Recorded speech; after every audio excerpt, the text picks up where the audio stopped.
웨이팅 하는 줄이 길면 좋겠지만 우리는 원래 고객이 없어요 라고 한탄하는 분들이 있을 것으로 생각한다. 하지만 줄은 생기는 것이 아니다. 만드는 것이다. 많은 회사들이 줄을 만들 수 있는데도 만들려고 하지 않는다. 그렇기 때문에 고객이 고객을 끌어오지 못한다. 안녕하세요.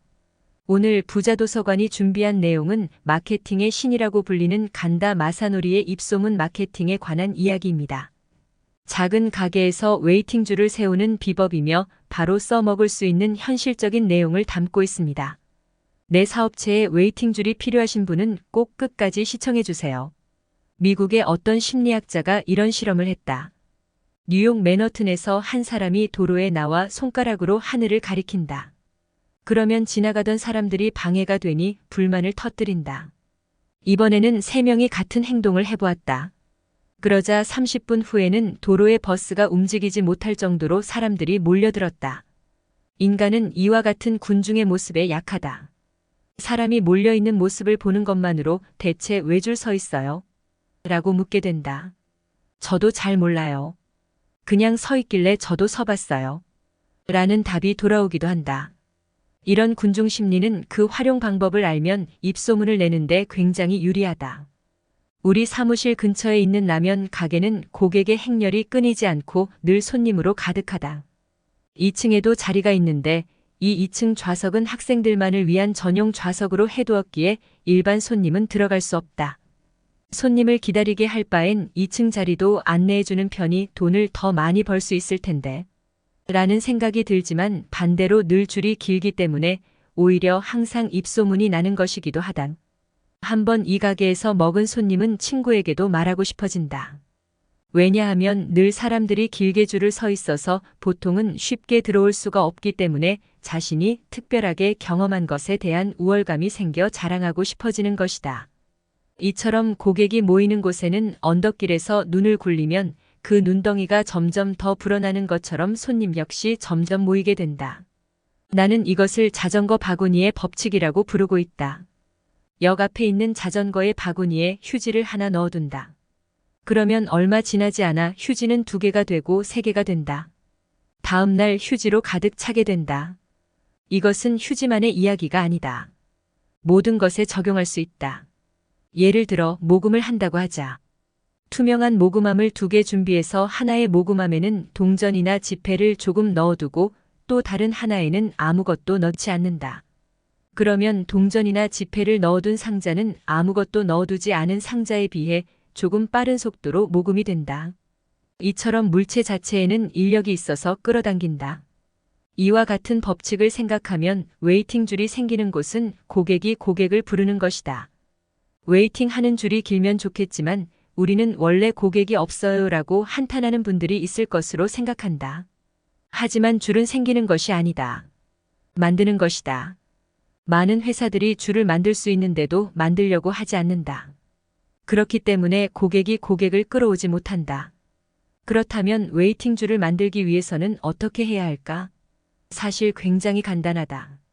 어떤 것이라도 어떤 회사라도 반드시 수요와 공급의 원칙이 있다. 즉 공급을 줄이면 줄은 생기기 마련이다. 그런데 많은 회사들이 고객에게 상품을 무제한으로 공급할 수 있는 인상을 안겨준다. 상품량에 의한 제한뿐만이 아니다. 직원의 노동시간에 의한 제한, 상품의 품질을 유지하기 위한 제한 등 여러 가지 수많은 제한이 있음에도 불구하고 많은 고객에게 될 수 있는 한 많은 양을 제공하려고 한다. 이로 인해 한 사람이라도 많은 고객을 획득하려고 하는 의지가 너무 빤히 보여 고객은 언제든지 살 수 있으니까라는 생각에 구매 결정을 쉽게 내리지 못한다. 그러면 친구에게 말하고 싶어지는 의욕 역시 생기지 않을 것이다. 현실적으로 대부분의 회사에서는 그 회사가 생각하는 것 이상으로 공급이 제한되어 있다. 예를 들어 여러분의 회사가 스포츠 클럽을 운영한다고 해보자. 고객은 몇 명 정도 원하는가? 아마 많을수록 좋습니다라고 대답할 것이다.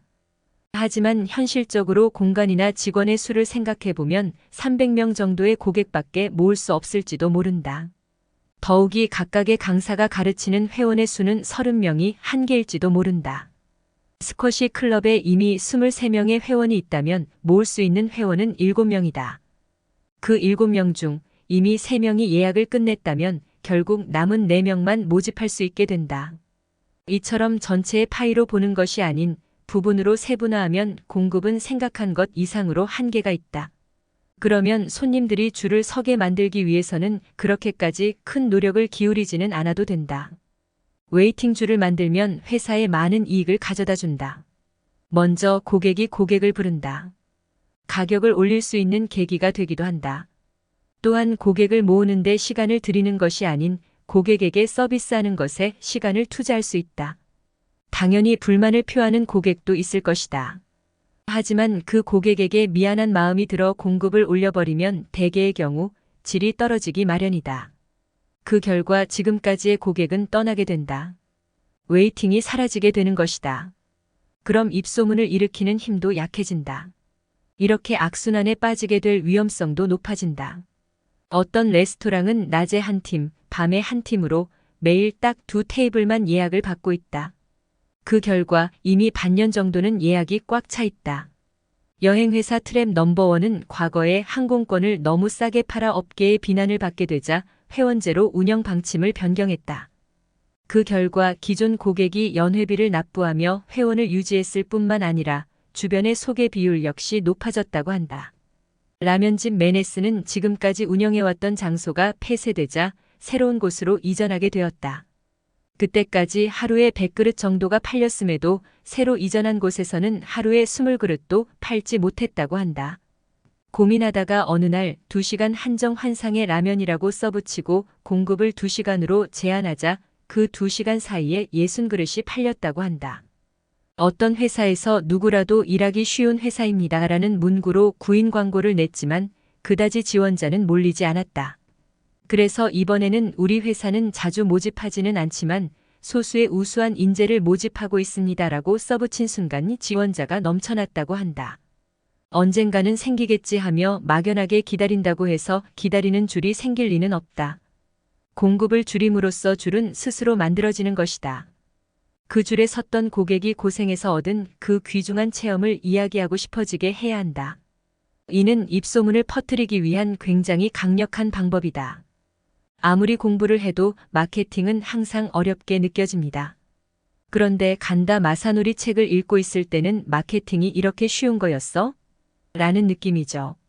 감이 잡힐 듯 말 듯 매일 공부해도 답이 없는 마케팅을 정복하기 위해 간다 마사노리의 책이 도움이 될 것입니다. 오늘 소개해드린 책은 입소문 전염병이었습니다. 부자도서관이 준비한 내용이 도움이 되셨다면 좋아요와 구독을 눌러주세요. 끝까지 시청해주셔서 감사합니다.